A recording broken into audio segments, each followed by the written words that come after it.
So for the last couple of years, I made a couple low-budget feature films, including Good Boy, which was made for around $7,000 with a crew of 4 people, which I both wrote and directed, and was the cinematographer on. This summer, I also produced 2 feature films. And if you're looking to do the same, making low-budget feature films with a small crew and with practically no money, I have 7 tips that I think you should follow when making your own low-budget feature film. First rule, keep it simple. And that comes to literally every part of making a film. The amount of locations, the amount of actors, the amount of people behind camera, amount of shooting days, the amount of props. For every element that you add to the film and to the production, often leads to more complications, it means more work, and it means that in general, more things can go wrong. The more people that you rely on set, the more people that can end up not showing up, the more props you need, the more time you need to spend and money you need to spend to actually acquire these props. The more locations leads to more traveling, and keeping things simple and having a small crew and having as few actors as possible and having as few locations as possible and not having that many props increases the chances of you actually being able to make the film. When starting out making your own low-budget feature film, I think the main priority should be to actually finish the film.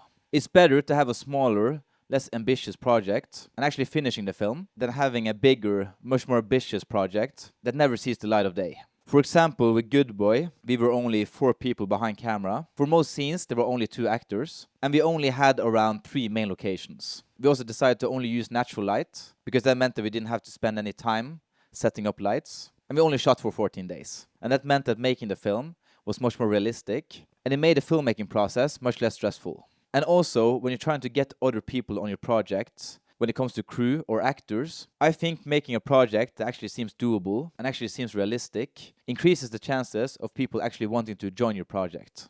Rule number 2, have a plan for the film. I think that when you're making the film, even when you're just making the script and you're in pre-production, I think when you set off to actually make a film, especially a project like a feature film, that will take months, maybe even years to finish, I think it's smart to actually have a plan for what you're going to do with the film after you finished it. It doesn't have to be like a big plan. Your aim shouldn't be to sell it to Netflix or something like that. But I think having an idea of who the audience is and where you're going to show it is a smart idea. For example, with Good Boy, when we started making the film, we knew that this was going to be a genre film. We knew that we were making a thriller/horror film. So we knew that after we finished the film, we were going to send it to genre film festivals. And through these genre film festivals, we actually garnered a reputation, and we ended up selling the film because of it. I think at the very least, you should have a plan for what the festival run is going to be, and maybe even have a plan for who you're going to sell the film to. Because I think you owe it to the people you're making the film with to make sure that the film actually gets seen. And also think when making your film, to actually have an idea around what the end game will be when you finish the film can also be quite motivating when you're actually making the film. Rule number 3, set boundaries and expectations early.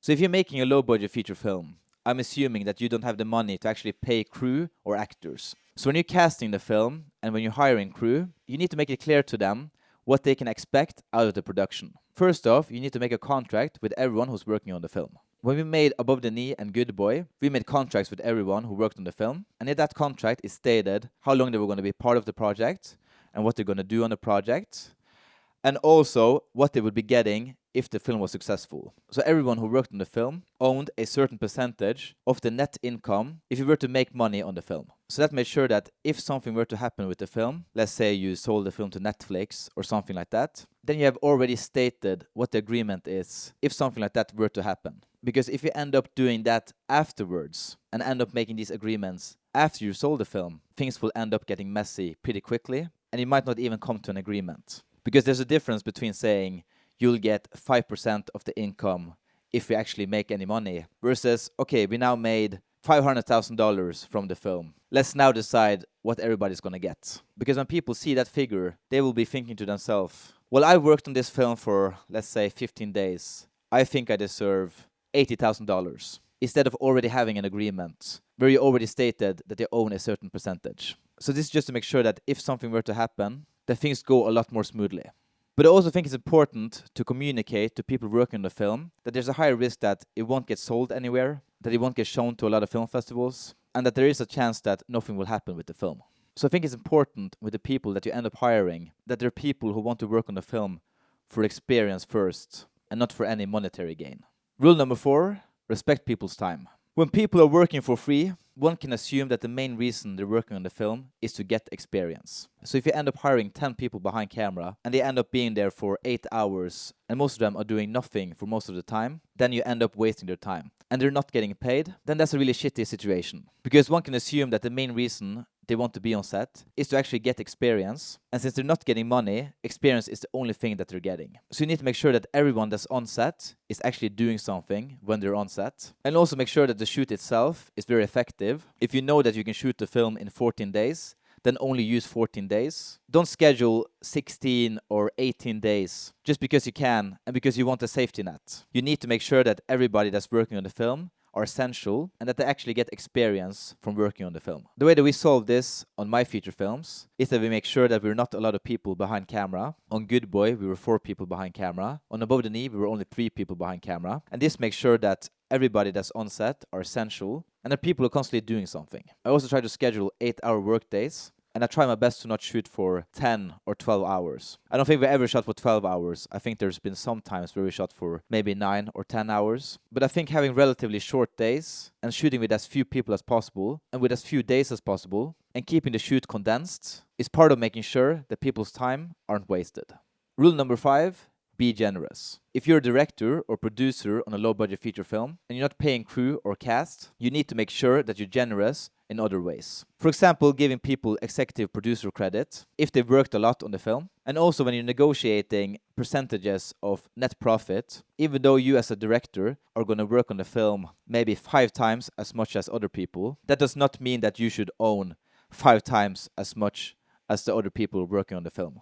Because for you as a director, this is your passion project. This is something that really matters to you. And as a director, this is a way for you to make your portfolio. And if the film ends up being great and being successful, you will get the most credit. And you will probably get the most opportunities because of the film. So the other people working on the film, especially crew, like sound people, you should be more generous to them when it comes to giving percentages of the net profit. And also being generous with giving credit. Also, when you're on set, or you're in pre-production, or anything like that, you should also be open for people's input, even if it's a sound person who don't really have anything to do with the project when it comes to directing. If they have something they want to say when it comes to creative input, I still think you should listen. The first reason is that they're the one being generous with their time. They're the one making sure that you're able to actually make your project. It's a great way to making sure that people feel seen. And it's a great way to boost people's morale. Another great way of being generous is that, let's say you do have a little bit of money, then you should actually try to pay people, even though it's just a small symbolic sum. And also just make sure that people are fed. Make sure to feed them. Make sure that they're comfortable. And just really try to make sure that everybody's having a good time.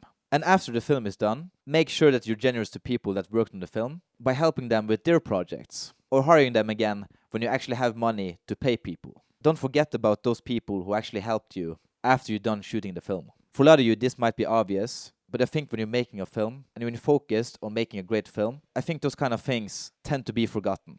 Rule number 6, have 0 expectations. And what I mean by having 0 expectations, I mean that in every part of the process. First off, you should have 0 expectations of the crew or cast. If you're not paying anyone and you don't have any money, just the simple fact that people are showing up for you and are actually willing to give you their time, that is a miracle in itself. And you should be extremely grateful that people are just willing to do that for you. And obviously, they might not be doing it specifically for you. They might have their own reasons for doing it. For example, by getting experience. But still, if you're not paying people, you shouldn't expect the best acting. You shouldn't expect every shot to look amazing. And if you want to make sure that the film is good, and you have really high expectations, but you're not paying anyone, then you should be prepared to do everything yourself. And also, when talking about 0 expectations, I'm also talking about having 0 expectations what's going to happen to the film. It's not a given that the film is going to help your career in any way. There's a very high chance that you're not going to make any money from the film. There's probably a higher chance that you're going to lose money. And the only reason you should do the film is because you love filmmaking, and that's it. And the whole point of having this mindset is that it will keep you grounded, and it makes sure that you're doing this for the right reasons. Rule number 7, finish the film. This is the last rule, and I also think this might be one of the most important rules. And the reason for this is that I've been harping quite a lot about hiring people that you're not able to pay. And one of the main reasons they want to be part of the film is to gain experience.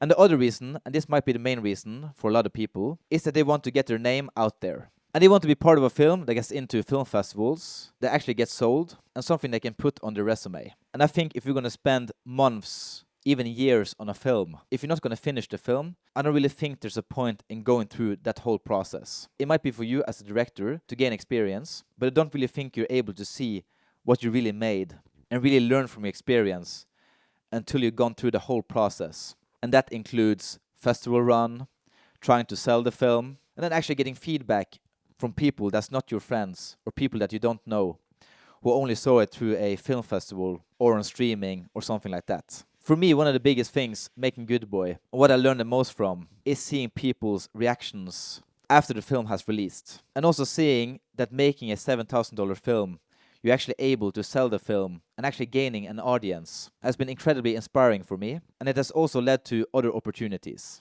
And that would have not happened if I didn't actually finish the film. And to make sure that the film actually gets finished, you need to be willing to actually edit the film yourself. You need to be willing to actually do the sound design yourself and pretty much do all of the post-production yourself to make sure that the film actually gets finished. You should not get into production until you're willing to actually do that. So yeah, those were my 7 rules or tips for making a low-budget feature film. Hope you guys learned something from it. And please do let me know what you guys thought in the comments. See you guys in the next one.